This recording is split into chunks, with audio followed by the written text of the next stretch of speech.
Without losing joy. This is a good one because I learned different elements of this concept sprinkled in from so many different mentors. And this practice, this framework was from step 10 of Tai Lopez's 67-step program. And here's what I learned, right? I'm taking 45, 60, 75, 90-minute sessions, and I'm compressing them into 10-minute sessions with you for you based on what I've learned from Ty, but then all the other folks like Ed Milet, people that have had a profound impact on my life and my mindset. And there's this great quote, right, where Will Durant says, nations are born stoic and die Epicurean. And you ever notice how the best moments in life, they never come easy, right? Whether you're a parent, a mentor, or a real estate person, right? Building housing from the ground up. What makes it all worth it is who you become in that process. See, this video isn't about working harder for the sake of it. It's about building something better for our kids and the people who count on us by choosing a harder path on purpose. And I like to think, and I always try to come up with analogies, right? Because I want to become a good teacher and make sure it's understandable even by a fifth grader. Because if we can't share this with our kids, then what are we doing, right? So I like to think of your brain like a muscle, right? Your brain doesn't grow stronger, right? Your body doesn't grow strong just by lying on a couch. You grow by lifting something heavy, right? You sweat through it and show up again the next day. So let's talk about why living soft is hurting you, right? You probably heard the phrase, right? You only live once, YOLO, right? But here's the problem. If you live every day like it's your last, you'll probably cut your life and your potential short because you're looking for convenience. You're looking for just enjoy the day. I'm not going to do anything. I'm just going to go with it. And that's because as humans, we've been conditioned now over time where we traded resilience for convenience. And most people don't notice the price that they're paying. See, let's say you're playing video games, right? And you're using cheat codes to be invincible. Yeah, it's sure it feels fun at first, but after a while, there's no challenge left. There's no thrill. There's no growth. You don't become better. You just sort of exist, right? And you got to think about Stoicism is a mindset of enduring discomfort now so that you can build strength and freedom later. Epicureanism is sort of a mindset of chasing pleasure now, right? That YOLO mindset, even if it costs you your future. So let's talk about why.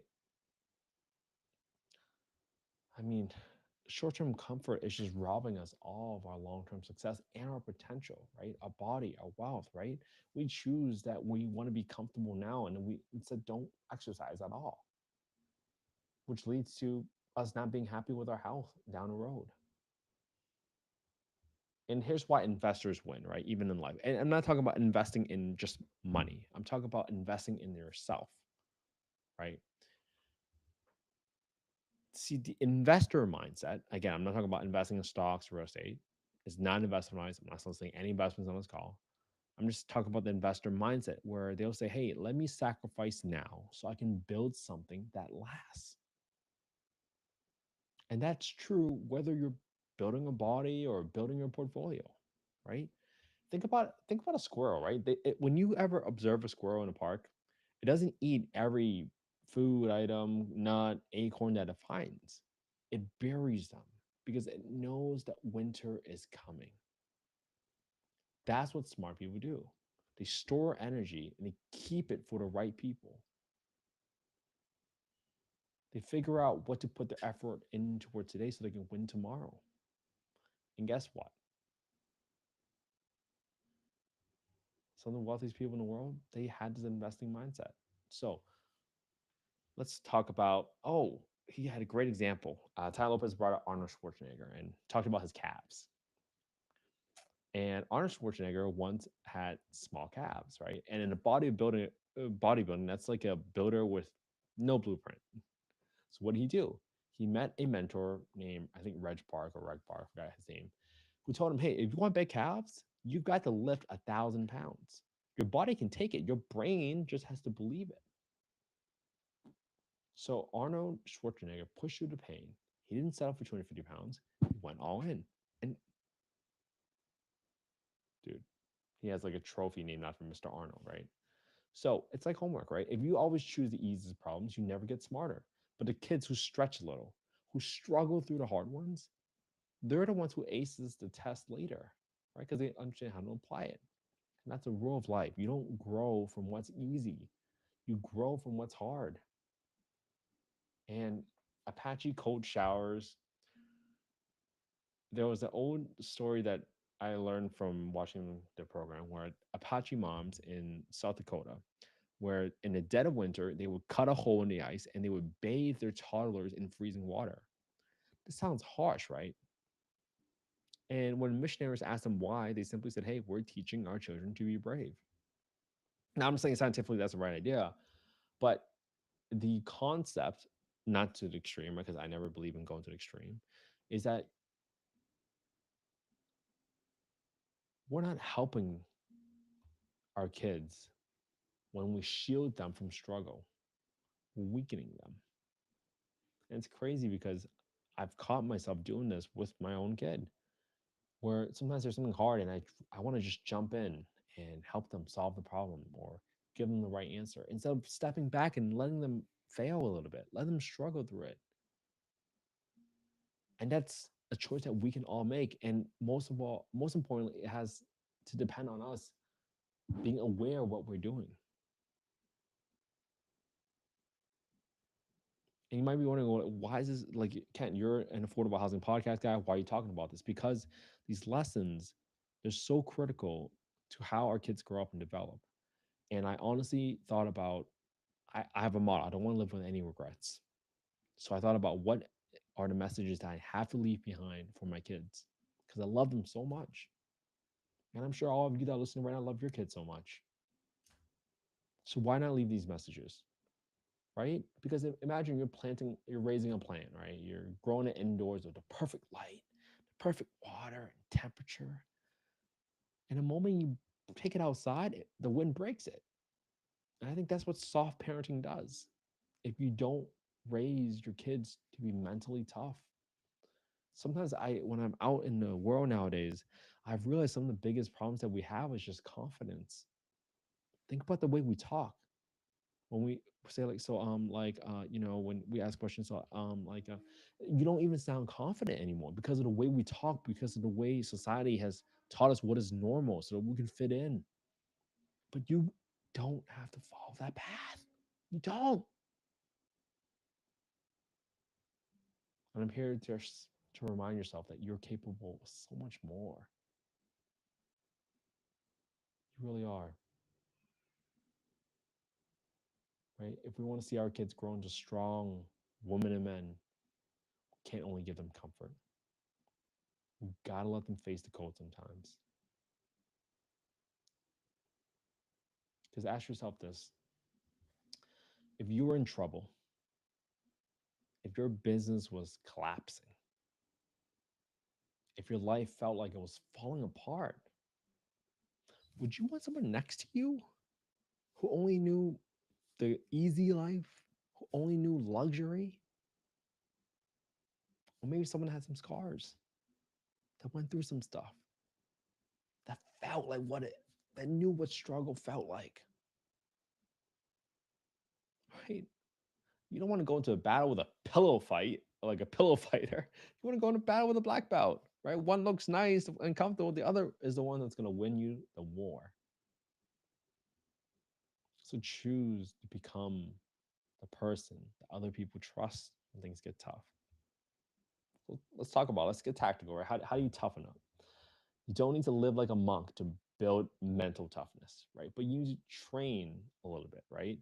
And I'll tell you a couple of things that I've done in the last 592 days. I used to hate getting on camera. I really, it was very uncomfortable. But I went on Instagram. I posted my stories that I'm going to go live for 100 days because I know that's what it takes to build a habit. And long and behold, I built a habit. Now it feels weird if I don't go live every single day. When I started working out every day, I started doing one push up on the first day. It felt weird to just do one push up, but I knew I was building a habit. Second day, I did two. And now, once I got to 100 push ups, I just kept doing 100 push ups. And I added another exercise, like a body squat. Then I added one body squat, two body squats with 100 push ups, three body squats with 100 push ups.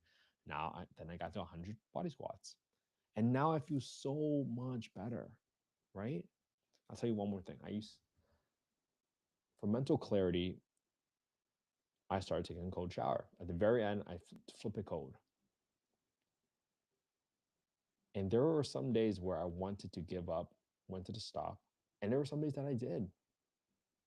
And guess what? That's when I lost some confidence in myself when I did that. But then once I got right back into it, right? I had to tell myself, hey, no one's gonna know you didn't do it again. No one's gonna know. But I know it. And guess what? Confidence comes from you keeping the promises you make to yourself. Because at some point, one day, certain opportunities are going to come your way. And you might not even recognize it, but you might self sabotage. So nowadays, when opportunities come my way, I have to remind myself, hey, these opportunities are coming to our life, right? My friends, my family, my colleagues, because I've been doing things that most people don't. See, some people think that, oh, the world's too saturated, there's too many people. It's not competitive at all. You think about it. You just got to outlast everybody. And sometimes you being consistent in doing the thing, that's probably better than 99% of the world. So I believe in you, especially if my kids are listening to this. I believe in you. You can do it. Keep that promise you make to yourself, but start small. Just start doing the thing that you know that over time, the success will not be a surprise. You do so much volume that it would be unreasonable for you to not succeed. Every quarter, pick up one habit. Every 100 days, pick up a new habit. And in 1 year, you will roughly have about 4 new habits that are life changing. That's powerful, right? Why do you think we brush teeth are pre every day? Because we built that habit. Now we just do it, right? Maybe you go a whole week with no sugar. Maybe you go a whole weekend with no phone so you can pay attention and be present for your kids. And that's how you build the willpower muscle. And the payoff from all this, you're going to be unstoppable. Because guess what? If you're looking to get into the world of affordable housing, development, that toughness to push through when things get really hard, when you could give up, you have to tell yourself that you don't know how to give up.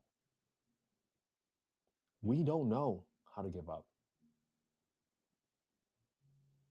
And that's going to get you through delayed permits, delayed funding, rejected offers, all the no's that you're going to get in life. Go do it anyway. Because on the other side of that, you're going to find a version of yourself that's going to be ready for anything and everything. I'm not smart. I just know how to keep going, even when things kind of aren't going our way. And that's the truth. And you can do it too. All right. I hope this was helpful, everybody. Have an amazing Tuesday, everybody. Spend that quality time with your family and friends today because that's what life is all about. I appreciate you all so much. I appreciate you all so much. Thank you so much for caring about affordable housing. Without people like you, I would never, ever had the home I grew up in. So I'm so grateful that I get to hang out with people that care about making an impact, care about that family that's going to be placed in one of those homes. I appreciate you all so much. Thank you. I'll see you all tomorrow for day 593. Have a good one, everybody.